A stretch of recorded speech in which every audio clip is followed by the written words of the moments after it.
July August আন্দোলনে সংঘটিত মানবতা বিরোধী অপরাধের মামলায় সাবেক প্রধানমন্ত্রী শেখ হাসিনা সহ ৩ জনের বিরুদ্ধে অভিযোগ গঠনের আদেশ আজ আন্তর্জাতিক অপরাধ ট্রাইব্যুনালে ৩ সদস্যের বিচারিক প্যানেলে এই আদেশ দেওয়ার কথা রয়েছে।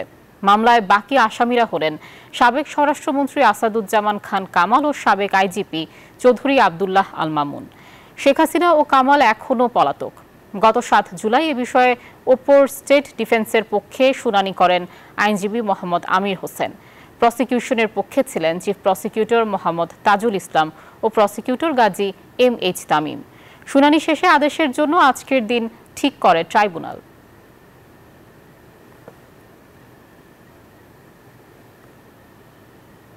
আমরা যতটুকু জানতে পেরেছি বেলা 11টার দিকে এই শুনানিটি অনুষ্ঠিত হবে। বিচারপতি গোলাম মুর্তজা মজুমদারের নেতৃত্বাধীন যে 3 সদস্যের ট্রাইব্যুনাল, সেখানে আজকে খুবই গুরুত্বপূর্ণ একটি দিন ট্রাইব্যুনালের জন্য। প্রথম কোনো মামলায় অভিযোগ গঠনের আনুষ্ঠানিক অনুমতি দিতে যাচ্ছে ট্রাইব্যুনাল, এবং এর মাধ্যমেই কিন্তু শেখ হাসিনা সহ যে 3 আসামি তাদের বিরুদ্ধে আনুষ্ঠানিক বিচার কাজ সেটি শুরু হবে যদি ট্রাইব্যুনাল অভিযোগ গঠনের অনুমতি দেন। একটু বলে রাখি, শেখ হাসিনা সহ পলাতক সাবেক স্বরাষ্ট্রমন্ত্রী আসাদুজ্জামান খান কামাল এবং পুলিশের আইজিপি চৌধুরী আব্দুল্লাহ আল মামুনের বিরুদ্ধে সুনির্দিষ্ট 5টি অভিযোগ আনা হয়েছে এই মামলায়, এবং এর আগে স্টেট ডিফেন্স এবং প্রসিকিউশন দুই পক্ষই শুনানি করেছে, অভিযোগ গঠনের শুনানি, এবং তারা তাদের পক্ষ থেকে যুক্তিগুলো উপস্থাপন করেছে।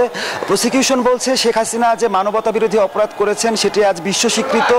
এরই মধ্যে তার যে কথোপকথনের রেকর্ড সেটি বিবিসিআই তারা পরীক্ষা করেছে, এবং অত্যাধুনিক তদন্তে প্রমাণিত হয়েছে যে বক্তব্যটি শেখ হাসিনারই। তিনি মারণাস্ত্র ব্যবহার করে এই আন্দোলনকারীদেরকে গুলি করে হত্যার নির্দেশ দিয়েছিলেন। সেই হিসেবে তারা আশা করছে যে আজকে আদালত এই বিষয়ে অভিযোগ গঠনের বিষয়ে আদেশ দিতে পারেন। এবং আরেকটি ট্রাইব্যুনালে আজকে শুনানি রয়েছে আবু সাইদ হত্যা মামলার। সেখানে 26 জন পলাতক আসামি, তাদের বিরুদ্ধে এরই মধ্যে গ্রেপ্তারি পরোয়ানা জারি হয়েছে। আমরা যতটুকু জানতে পেরেছি আজকে পুলিশ এই বিষয়ে অগ্রগতি প্রতিবেদন জমা দেবে, এবং যদি আসামিদেরকে অ্যারেস্ট করা না হয় বা তারা আইনের আওতায় না আসেন সেই ক্ষেত্রে পত্রিকায় বিজ্ঞাপন দেবে, এবং তাদের পক্ষে স্টেট ডিফেন্স নিয়োগ করে এই মামলারও স্বাভাবিক বিচার কাজ যেটি সেটি চলমান থাকবে। তো আসামি দুটি আসামি চৌধুরী আব্দুল্লাহ আল মামুন তাকেও ট্রাইব্যুনালে আনা হয়েছে, এবং আবু সাইদ হত্যা মামলার যে 4 জন আসামি কারাগারে রয়েছেন তারাও ট্রাইব্যুনালে রয়েছেন। এই মোটামুটি আমার কাছ থেকে ট্রাইব্যুনালের সর্বশেষ যে খবর। আয়শা। মাহমুদ, আপনাকে ধন্যবাদ।